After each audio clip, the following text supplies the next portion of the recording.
Yes, hello. I would like to welcome all those watching to our spontaneous studio, which has been set up here. We've come together here quite spontaneously, and I'm very happy that I can be here with Christina and with Roberto.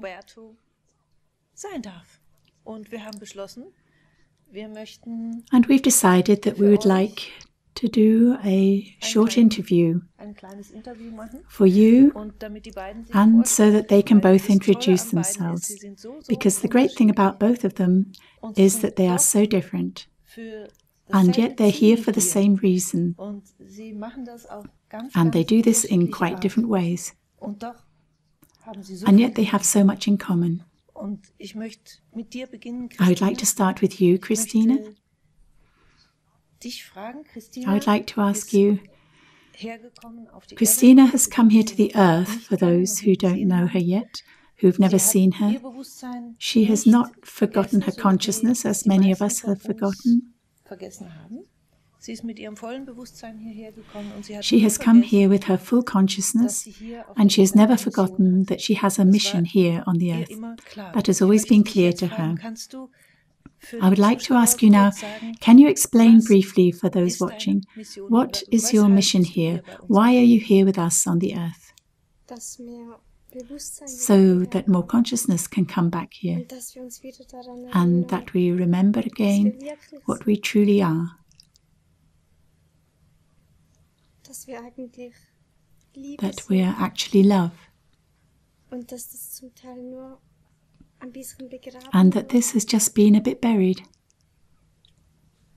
And that we only have to remember.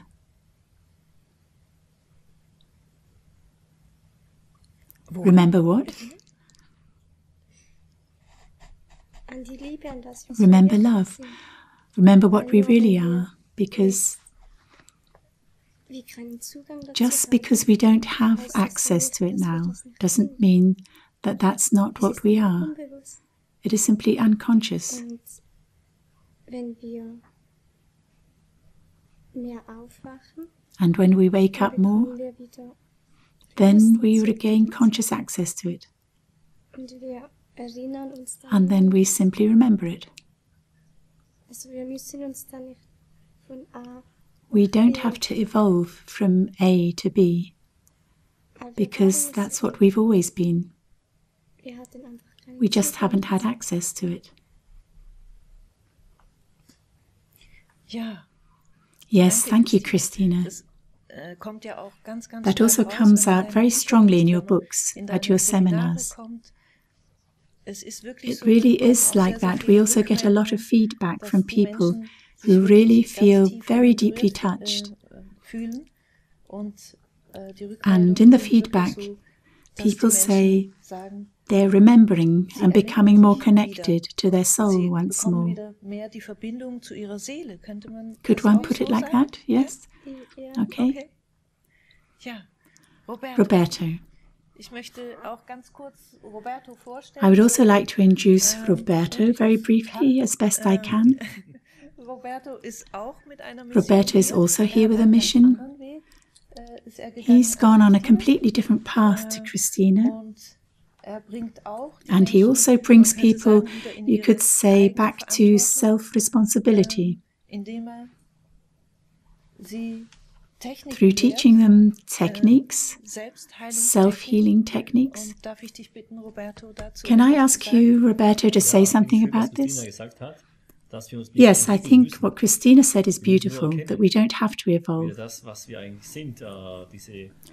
We just have to recognize what we actually are again, that we are actually love, and that this has been buried. We've simply forgotten who we are, or we've been made to forget. And that is what I try to show people, the participants, to show them their light, and then to show them how to bring out their light.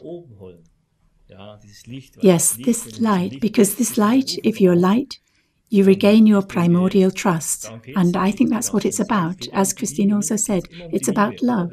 In the end, it's always about love, Christina. Is that right? It's always about love. And our path is a very similar path, I think, what Christina and I do. although we are different, we are still very, because we're all one. And that's why we try to teach people in this way.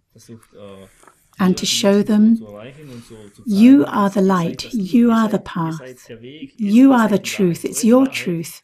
You just have to recognize it.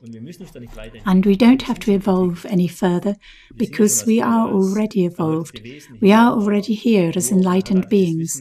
It's just that this knowledge, this light, as Christina also said, has been buried. So you could say that we do have to evolve in the sense of unfolding. Yes, exactly, that's good. Could you say that? Would you also agree, Christina, that we are actually, that covering what we actually are, our inner light or our inner essence, that through various circumstances, layers have been laid over us? Or can we put it in that way? Christina, you also said so beautifully the other day, what happens when we incarnate? I mean, what is it that separates us from our inner essence?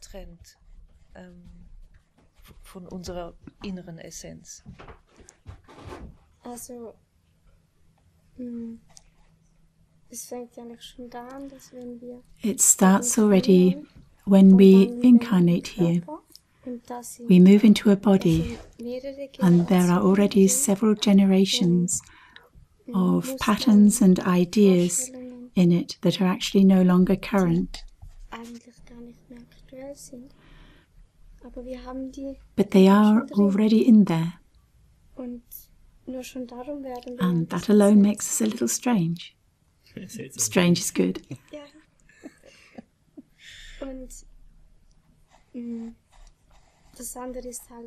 And the other thing is our own experiences, because when we forget who we really are and forget our light, then unconsciously we're aware of a void and we want to fill it. But because we've forgotten and forgotten that we've forgotten,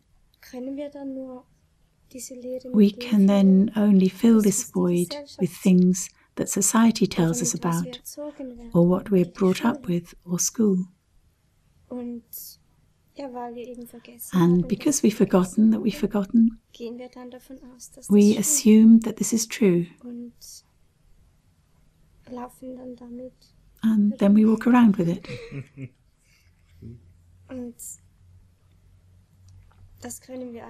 And we can actually only dissolve these things if we realize that we're not really what we thought we were. And this is, of course, where Roberto comes in with his techniques. I've already participated in his seminars, and it's quite wonderful, the kind of techniques that Roberto teaches, and how you can dissolve exactly these blockages or layers or traumas that you carry around with you, which can hide or obscure your true essence. That's your speciality, Roberto. Yes, we forget who we truly are. I also like to say that when we look in the mirror, we don't see the being that we really are, but rather what we've been led to believe or have been brought up to believe through school, church, parents, or whatever. And these techniques aim to help them uncover themselves, so that they can recognize who they truly are, that they are actually true creative beings, and that they are much more than they have ever dreamt of or could dream of.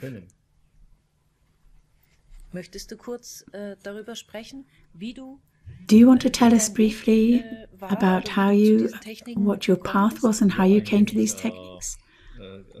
Yes, due to the fact that I was terminally ill, as they say, doomed to die, given up, and kept alive with medicine, but not enabled to heal by means of it. And then at some point, I'd had enough of these medical ways and started looking for another way, a different way, because I knew that I couldn't be here only to suffer and so on. And then I began this long, long, long, beautiful path of suffering through hell in order to get to heaven and to free myself, so to say. And what I've been doing now for the last few years is that I've simply been able to acquire the knowledge that we are creative beings and that we have a huge amount of potential. It's just buried, as Christina said, just buried. We have forgotten who we are. You said that so beautifully, that we have forgotten that we've forgotten that. That was good. And that's what I call bringing out what we've forgotten again. Wow, I'm something really great. Yes, I'm worthy of being loved. I'm worthy of being happy and so on. And then passing that on. It's a great joy to see this glow in people's eyes when they awaken. This consciousness, because they don't need to evolve, because they already have it inside them. It's just hidden, forgotten. I find that really wonderful. You're really both on the road in the name of love, both teaching in very different ways.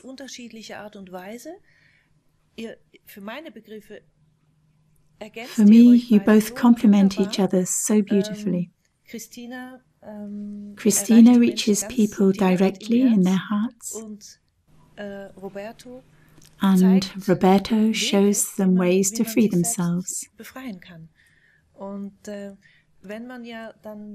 And when we're in our essential being, it inevitably leads us to really be on the road in the name of love, and to be mindful in our relations with everything, with animals, with plants, with fellow human beings.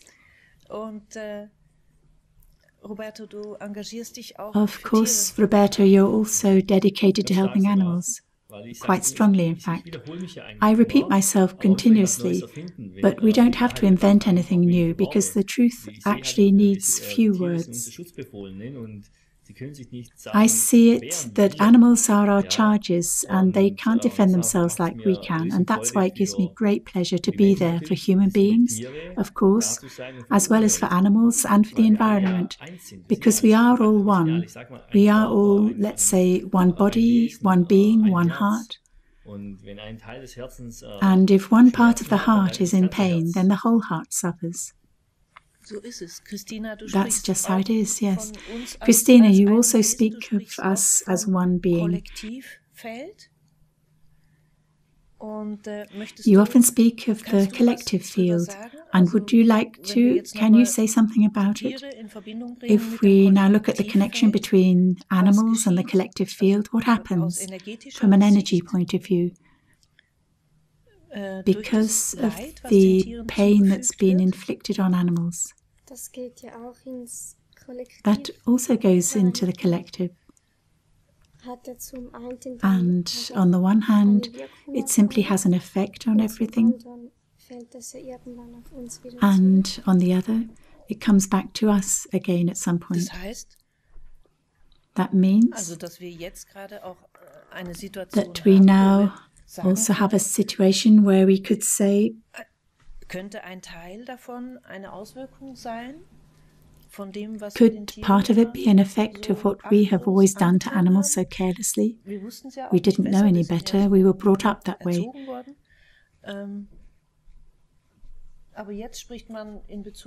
But now they're talking about herd immunity in relation to us human beings. Yes, how do you see that? Could that be an effect? An impact? Do you want to say something, Christina? I can imagine that it is so, yes. Herd animals, sheep, can be steered. People are now talking about herd immunity. Well, I think we should wake up a bit or think about it.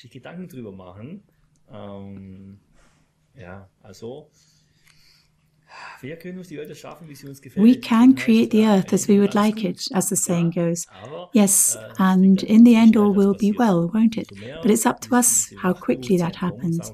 The more we move into this waking consciousness and say, okay, I'll take the scepter in my hands and won't just always just accept what comes over the ether as the truth, but go into myself by feeling into my intuition, into my soul, through conversations and so on, listening to myself instead of the outside. That's what I wish. Yes. Would you like to say something more to that, Christina? We talked before this about the fact that we're actually in a war of consciousness at the moment. It's about our consciousness, and you want to bring about more consciousness here on the earth. Yes. And just as you said, at the present time, it is really like a war of consciousness. And it's important that we step out of fear. Because in a state of fear, we will never find solutions, and we can no longer think clearly. And then we're so narrow energetically when we're afraid that there's no space for a solution in us at all. And also, for just that reason, we should step out of fear.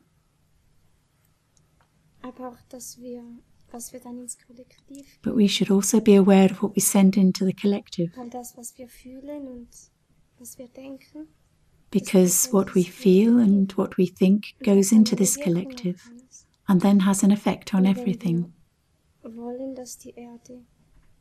And if we want the earth to become more beautiful, then the collective has to change. And the collective only changes through the individual people. So we have to start with ourselves. By collective, you mean that we're all together as human beings. Each individual human being is like a cell in the whole great body of humanity. Is that what you mean? And that therefore each individual is responsible for whether he or she is a cell that contributes to the health of this humanity body or not. And that this is also a choice somehow. Yes, and that because we're all connected, that we all have an effect. And if we make sure that we're in a good state,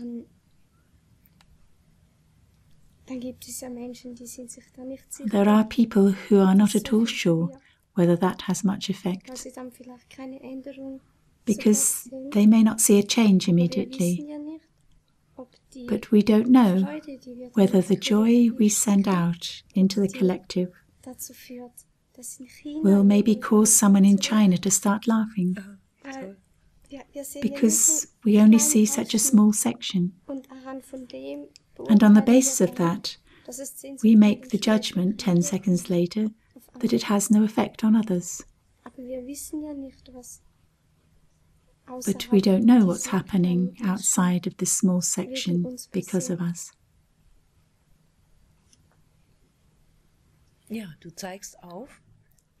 Yes, you show how everything is connected to everything else and how the responsibility lies with each one of us. And it always starts with us, Roberto. In a state of fear, everything cramps. When you're cramped, then your heart cramps. Then your whole field cramps, and as Christina said, nothing can enter. And fear is the opposite of love. When you're in a state of love, then the fear dissolves and everything relaxes. I do understand people in this present time. I also have children. It's easy to talk, don't be afraid, regain your primordial trust, make self-love. And then you have children and you know exactly what's happening and you hear this. And you're afraid for your parents, for the environment, for your animals. But there is no shortcut. We can really collectively change the earth for the good of the whole. But we can't get around the fact that each individual has to make a start. And the moment when each individual starts, then we have this collective, and with that we can achieve an unimaginable amount. Or how do you see it?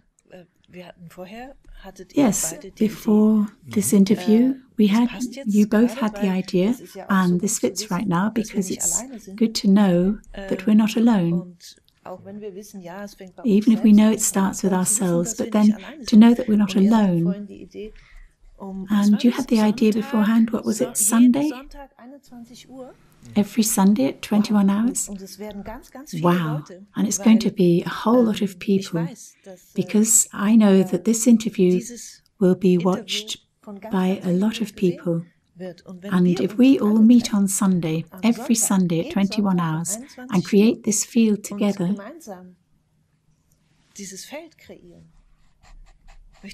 would you like to say something more about that? What happens then? Wow. Yes, because if everyone creates the world as they imagine it, a beautiful world collectively, and do that every Sunday at about 21 hours, half an hour here or there, doesn't matter. If hundreds of thousands do it, we automatically we set something in motion, knowing that love is simply unstoppable, and to create the beautiful world we actually want. And that where it's a super tool if we do it together collectively every Sunday at 21 hours, half an hour here or there, doesn't matter. And the best of all would be if each person did it every day at a certain time. That already makes a lot of difference, but always together on Sundays at 21 hours, I think that's a good time. If you do it at 20 hours, it's also good. The main thing is that we do it collectively. Is there something more you'd like to say? What should we do then? Do we imagine the ideal world, or the power of our thoughts? How that works exactly? When we imagine the ideal world, then that's what we feel. So, an image. We imagine an image of the world as it would be if everything was in a good state. If everyone was thriving, and then we feel that. Yes, and this feeling, that then makes it manifest itself more quickly.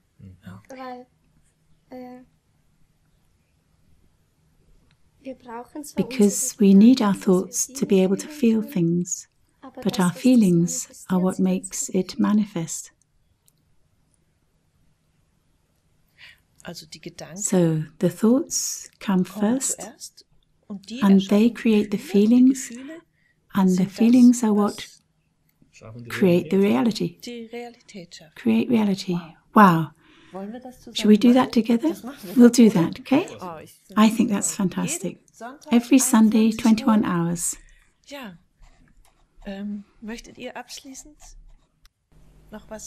Yes, is there something more you'd like to say to finish with?